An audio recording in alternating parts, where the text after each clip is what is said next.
આપણને માર્ગદર્શન આપે. મહારાજ ગુરુર બ્રહ્મા ગુરુર વિષ્ણુ ગુરુર્દેવ મહેશ્વર ગુરુર સાક્ષાત પરબ્રહ્મ તસ્મૈ શ્રી ગુરુવે નમઃ. ધ્યાનમૂલં ગુરો મૂર્તિ પૂજામૂલં ગુરુર્પદમ મંત્રમૂલં ગુરુર્વાક્યમ મોક્ષમૂલં ગુરુર્કૃપા મોક્ષમૂલં ગુરુર્કૃપા. બોલો સદગુરુ મહારાજ.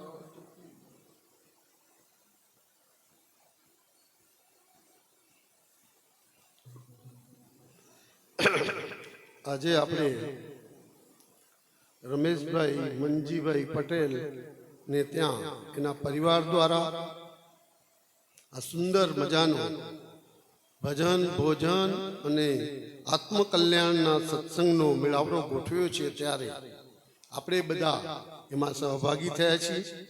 આ ગુરુની અહેતિક કૃપા આપણી ઉપર વરસી રહી છે. સાથે સાથે આવા મહાસંત પુરુષોત્તમ બાપુ આપને બાપુજીની વાણીને એકદમ દૂધમાંથી માખણ તૈયાર કરીને ઘી રૂપી પીરસી રહ્યા છે. જો આપણે બોધને પરિપૂર્ણ આપણા જીવનમાં વર્તનમાં અને સમજણમાં ઉતાર્યો હશે તો આ એક એક શબ્દ આપને યોગ્ય સ્થાને મૂકી આનંદ કરાવશે. બોધ એ કોઈ યાદ રાખવાની વસ્તુ નથી. બોધ પ્રમાણે આપણું જીવન બને એવું સમજણમાં લાવવાનું છે. બાપુજી આપને યુક્તિથી મુક્તિનો માર્ગ સરળ બતાવી આપ્યો છે. આ શરીરથી મુક્તિ મળતી નથી, પણ બાપુજીએ આ શરીરનું જે નામ રૂપ ગુણ જે અસત વળગ્યું હતું, જેને પકડ્યું હતું આપણે, એ બાપુજી એને છોડાવી આપ્યા. અને છોડાયા પછી કેવું સ્વરૂપ પ્રગટ કરાયું છે. નામ રૂપ ગુણનો નાશ. ચોથો પદ અવિનાશ. અવિનાશ કહેતા જેનો વિનાશ નથી. પરમધામ પરમાત્માથી છૂટો પડેલો આ અંશ આત્મા ચેતન આપણે હતા, પણ આપણે જગતમાં આ સહયોગ માતા પિતાના સહયોગથી એ દેહ ધારણ કરીને જ્યારે આ પૃથ્વી ઉપર અવતરણ થયું ને, ત્યારથી ધીરે ધીરે ધીરે આપને આ વળગણ વળગવા માંડ્યા. અને એ વળગણમાં માયારૂપી જિંદગી જીવવા માંડ્યા. ભગવાન કહે છે માયા પણ મારી છે અને તમે પણ મારા જ અંશ છો. પણ માયામાં લપેટાશો તો માયા જેવું જીવન બનશે અને પાછું 84ની જન્મ મરણની પ્રથામાં તમારે જવું પડશે. પણ ધીરે ધીરે આપને જેસલા ગુરુ મહારાજ પુરુષોત્તમ દાસ મળ્યા, એના અનુયાયીઓ સંતો દ્વારા આપને બોધની પ્રક્રિયાથી યુક્તિથી માર્ગ બતાવી આપણું જીવનને ધન્યતા તરફ લઈ જવામાં આવા મહાપુરુષની કરુણા ને અમીરસથી આપણી ઉપર રહેતી છે ને વહી રહી છે. આપણે માનીએ છીએ કે આ ગુરુબોધ મળ્યો પછી આપણા જીવનમાં સરવાળો બાદબાકી કર્યો, આચાર વિચાર વાણી વર્તનમાં કંઈ ફરક લાવ્યા છીએ આપણે? જો લાવ્યા હશું તો એનો આનંદ મળશે. નહીં લાવીએ તો પાછા 84ની કાણ ઊભી છે. આ તો ગુરુમાં સ્પષ્ટ કહ્યું છે. ઘણા એવું વિચારે છે કે ગુરુબોધ લીધા પછી બીજા ગુરુ કરાય. ત્યારે ગુરુ મહારાજ આપને કહે છે કે ગુરુ દત્તાત્રેય 24 ગુરુ કર્યા. ગુરુ દત્તાત્રેય ભગવાન સ્વરૂપ હતા. કેવા? બ્રહ્મા વિષ્ણુ અને મહેશ. બ્રહ્મા જે સર્જન કરનાર, વિષ્ણુ પાલન કરનાર અને શિવ સંહાર કરનાર, છતાં એને જીવનમાં ઘટતું હતું. એટલે 24 ગુરુની ઉપમા આપીને જગતને સમજાવી કે ભયભીત ના થાવ, સંશયાત્મક જિંદગી ના જીવો. એક ગુરુ કર્યા એટલે બીજા ગુરુ ના કરાય. તો પહેલા ગુરુની ઓળખ હોવી જોઈએ. ગુરુ કેવા? ગુરુ કોઈ વ્યક્તિ ના હોય. શબ્દ ગુરુ છે. વ્યક્તિ તો ગુરુ હોય તો કાયમ રહે નહીં, શરીર જતું કેમ રહે છે? પણ ગુરુ તો કાયમ છે. પણ ગુરુ કેવા હોવા જોઈએ કે જે મા બાપને પેટે જન્મે નહીં, જેનો ફોટો પડે નહીં, જેના પગલાં પડે નહીં, જેનો પડછાયો ના પડે, તો પાછો એક સંશય ઉભો થાય, આવા ગુરુ થાય ક્યાં? જેને સમજણમાં છે, જેને અમૃત ધારાને પુસ્તકનું અમૃત વાંચ્યું છે અને સમજણમાં આવ્યું છે એને ખબર પડી જશે. પણ જેને નહીં ખબર હોય એને આજે સમજાય એવી વાત છે. તો વિચાર તો ઉભો થાય ને કે આ વાત કરો છો ગુરુ કેવા, ને આવા ગુરુ ના હોય તો કયા ગુરુ હોઈ શકે? તેની એક લખાપીએ આપણે ગુરુ મહારાજને કે આપણે બોલી રહ્યા છીએ શબ્દ, બરોબર? આપણે બોલીએ કેમ છો, કૂતરું ભો ભો કરે, ગાય અંભા કરે, બકરી બે બે કરે, બોલે છે તો શબ્દ ને, બધા શબ્દ જ બોલે છે ને. તો એ શબ્દનું રૂપ હોય છે ખરું? નથી હોતું. અને બોલે છે એ રૂપવાળો છે. તો રૂપવાળો અરૂપવાળો પકડવા જાય તો રૂપથી પકડાય અરૂપવાળો? તો રૂપ થઈ રૂપવાળો મોટો કે અરૂપવાળો મોટો એવું નક્કી કરવું પડે આપણે. જે શબ્દ છે અરૂપ છે ને બોલે છે રૂપવાળો છે, તો બંનેમાં મોટું કોણ? અરૂપવાળો મોટો થાય ને. તો અરૂપવાળો મોટો થાય તો એ શબ્દ છે. તો શબ્દ મોટો હોય ને શબ્દથી જો સમજણ પડતી હોય તો રૂપવાળો તો નાશવંત છે. તો શબ્દ ગુરુ બને કે નહીં?